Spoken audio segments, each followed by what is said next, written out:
Today we're going to learn, or in this little segment, I guess I should say, we're going to learn about animation and how to use the, it's called the Inventor Studio. And we're going to create an animation, and then we're going to record our animation. And we'll create, a renderer and everything. And one thing, I'm going to say this, I'm going to try and say this over and over and over. This should say preview, no render. And the difference is a couple, like 30 or 45 seconds of record time instead of like 20 minutes of record time. So we'll talk about that when we get to our next little segment, which is how to use the Inventor Studio. But this is our practice end product, is to make a cannon with a cannonball that launches out of the cannon.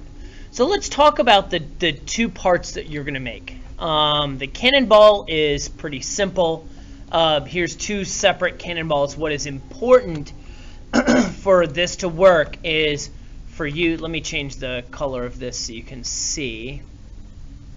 Let's make it maybe blue, maybe that'll, okay.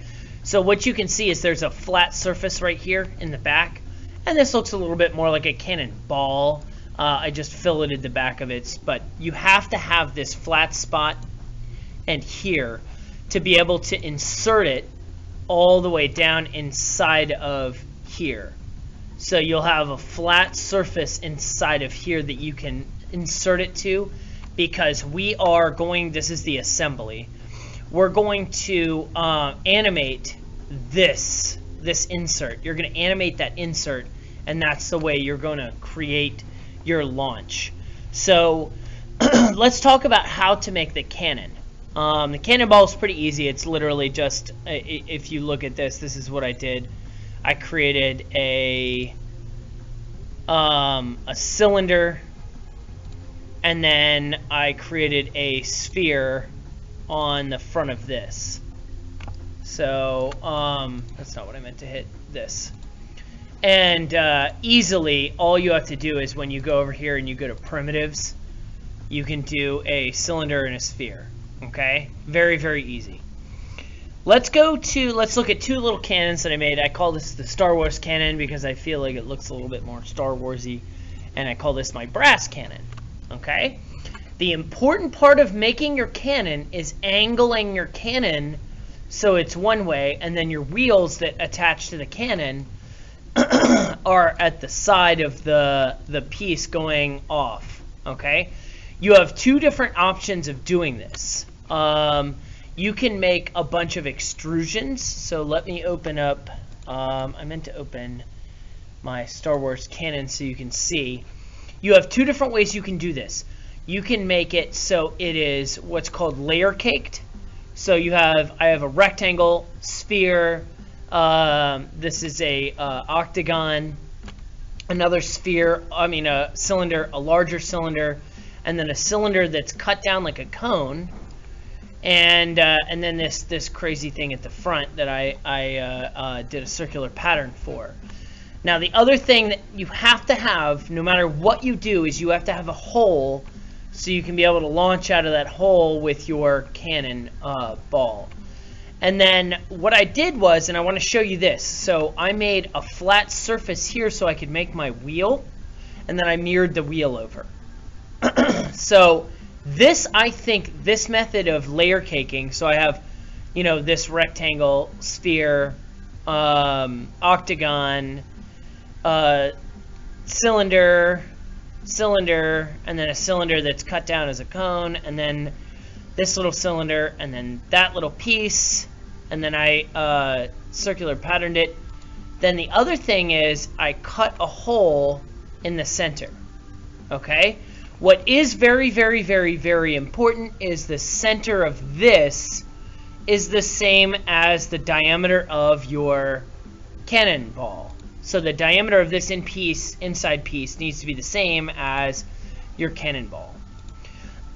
So the reason I did it this way is, for this example, is the wheels that I made, I attached them to a flat surface on this octagon. So I worked off of this octagon. Let me show you the other way that I made it. The other way I made it is to make a revolve. Okay, and I made that revolve at an angle. So I created, let me go back to the actual, so I created this. This is a little bit more difficult, but it comes out really, really neat. I made little bumps to make ridges, and I made it rounded back here, and you could even make like a little tiny hole for you to light a fuse or something like that.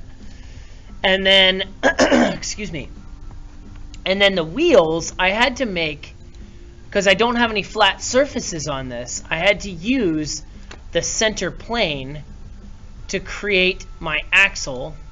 So I used the center plane here. So I used, if I go to origin, I chose this center plane here to draw the circle for my cylinder for the wheel.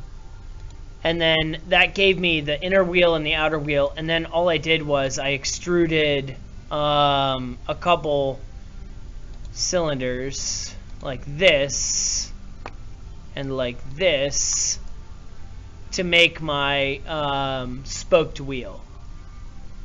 So what I want you to do and how I want you to do this is I want you to spend one class period making this and the cannonball, and then the next class we're going to create the